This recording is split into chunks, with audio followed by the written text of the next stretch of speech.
Hey everybody, it's Jason from the Texas Gun Vault, and once again I'm coming to you with another range report. And today's range report is brought to you by my Patreons and my good friend Jack, who lent this particular gun to the channel for review and the ammunition for this range report.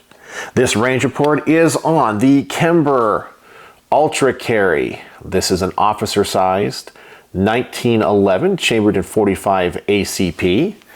It is single stack, but is an extremely small and compact 1911. So if you are a fan of the 1911 platform, this is a gun you might be interested in. Now, I do want to say that I might have a few criticisms in this range report about a particular parts or aspects of this gun. But please know that just because I critique a particular aspect of this gun does not mean that I think that all guns in this series will have the same problem, or all guns by the same manufacturer will have the same problems. I can only review these guns as they come into the Texas Gun Vault for review, and I only have a sample set of one.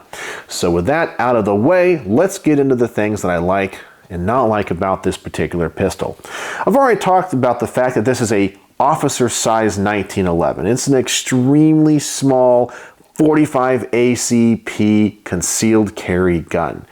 The officer-sized 1911 really came about in the 1970s when the Army was trying to replace some of their older general officer pistols with something that they would be familiar with, but something that was a lot smaller and a lot more compact. And it became so popular that many companies began to offer them in this type of cut-down size. And this is nowhere near the original design or really the recoil system that John Browning designed himself. Now, I do like this size, especially for concealed carry, and I do like the fact that Kimber makes fantastic guns. The fit, the finish, and the function of these guns are usually top-notch. Whenever you go to a gun store and look at all the Kimbers, they sure look pretty. They're machined exceptionally well. Many times they'll have various grips like rosewood grips. They'll have different types of finishes from stainless steel to aluminum anodizing to blued finishes, and they always look so nice and so fantastic. And that's something about the Kimbers I really like. Another thing about this gun, especially because it is a 1911, and some people will complain about the hammer, it does have the extended beaver tail safety. I love that on modern 1911s. Very different than the original John Browning design, but that is something that I really like, especially in a really small micro 1911. All right, so let's talk about some of the things I may not like as much. And we're going to start, of course, with the sights. This is the XS Big Dot sight. Now, this is the one that has the ridge in the back. Now, I'm not sure if these sights are original to this gun or not. Jack purchased this used, and as I mentioned, I can only review the guns as they come in to the Texas Gun Vault. So I'm not sure if these are the original sights or if this is something that Kimber has always offered. I'm not a fan of the big dot sights. I like to have smaller dots in the front, and especially one with a channel in the back with 2 dots. So generally a 3-dot system. This simply only has a line in the center. I always have a problem with the elevation on these types of sights. Another thing I did notice about this gun that I don't like is the magazine catch. Now, it looks like a standard magazine catch, but you'll discover during this range report, I have some problems when it comes to dropping the magazines.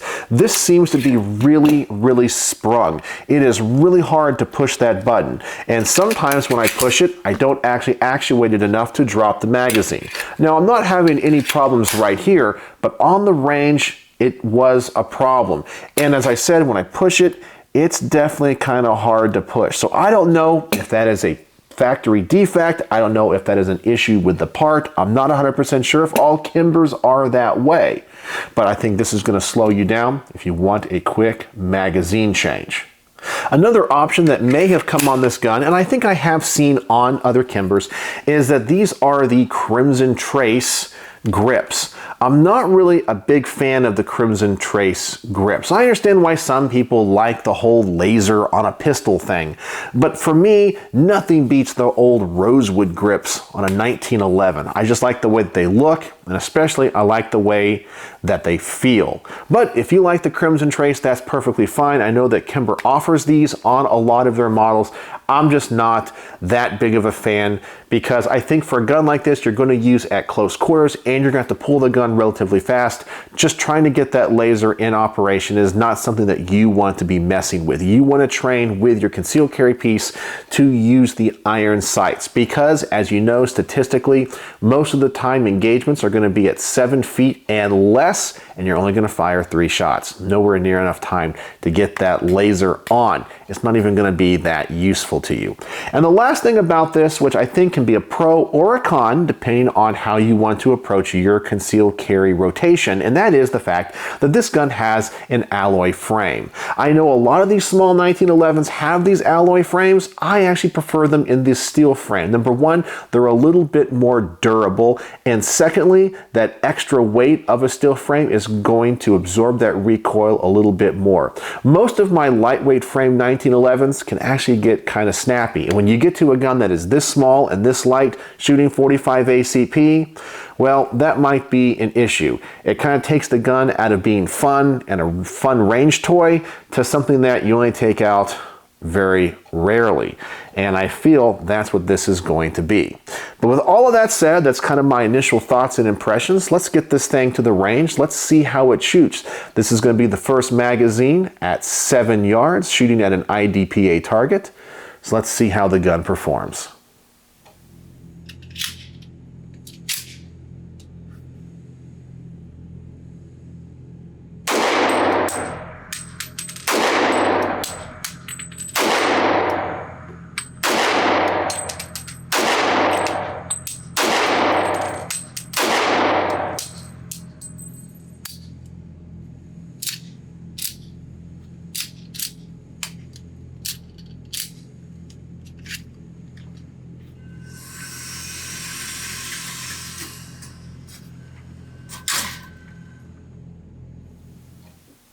All right, so I'm pretty happy with the accuracy, and as I mentioned with these sights, I always have problems with elevation. I'm shooting a little bit low, and I can tell you the gun does feel a little bit snappy in the recoil department. It doesn't look that way on camera, but man, do you feel a lot of that recoil come back into your hand, and that's a lot has to do with the fact that this is an aluminum frame. But now let's talk about the elephant in the room. The slide not locking back. Yeah, there's just an issue with this particular gun. I don't know if it's across the board. I have no idea. But the issue with the magazine isn't a problem, but also you would discover on the last round of almost every magazine in this range report, this slide is not going to lock open.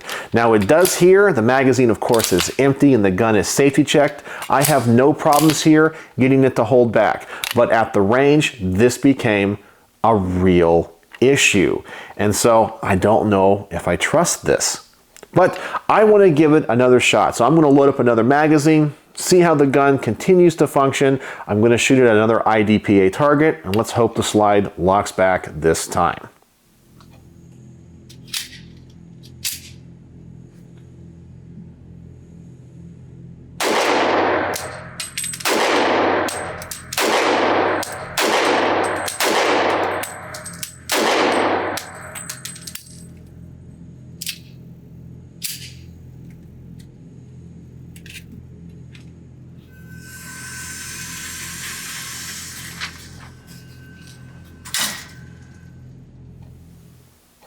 All right, and as you can see, the slide did not hold back again, and dropping those magazines is actually getting a little bit more difficult. I don't know if there's some type of particulate or maybe it's just dirty. I may have to try to take that apart before I return this to Jack and see if there's any issue with that. But that magazine button is really, really hard to push. Well, even though it has an issue with the slide holding open, we're going to go for the accuracy portion of the range report. I'm going to double the distance of this target, go for the head, and see how much this group opens up. I actually don't have much hope for this. I don't feel like I'm shooting this gun that well, and with such a short sight radius, I'm probably going to have some trouble, but I am going to go for the head of this IDPA target and see how I do.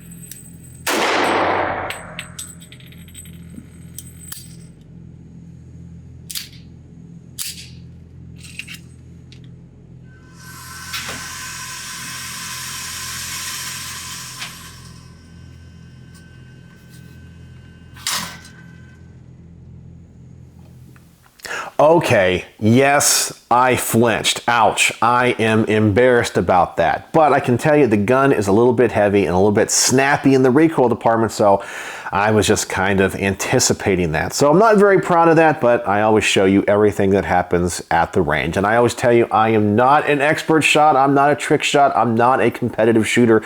I am just your average gun guy, an average gun collector that likes to go to the range. So yeah, I'm probably gonna flinch from time to time. Now that group definitely did open up a little bit. It wasn't too bad. I'm not too embarrassed, but definitely not what I was hoping. Something I am also noticing regarding the recoil spring is that when I rack this slide, it kind of feels like it binds a little bit. Now I have had this gun apart to clean it, and I don't see anything wrong with it. But the action of this slide is not very smooth. I don't know if you can hear it, but also you can feel it. It's kind of rough. It sounds, like I said, like the spring is binding a little bit. So I don't know if that is also playing into the fact that the slide is not locking open. Maybe there's something internally that needs to be replaced. Maybe this just needs a new recoil spring. And by the way, an officer size 1911 uses one of those kind of odd dual recoil springs versus the single ones you see typically on the Commander and the government sized ones. So that just could be an issue. And so now we're going to put this through what I call the defensive use. And essentially this is where I'm going to load up 2 magazines, and being a single stack 1911, you're probably going to want to carry extra magazines. I'm going to try to shoot this as fast as I can, drop the magazine, insert the next magazine, get the gun back in action, and see if I can still get rounds on target and how fast I can do it. I think for a defensive handgun like this type of test is kind of important, especially for an average gun guy like myself. So let's see how the gun performs.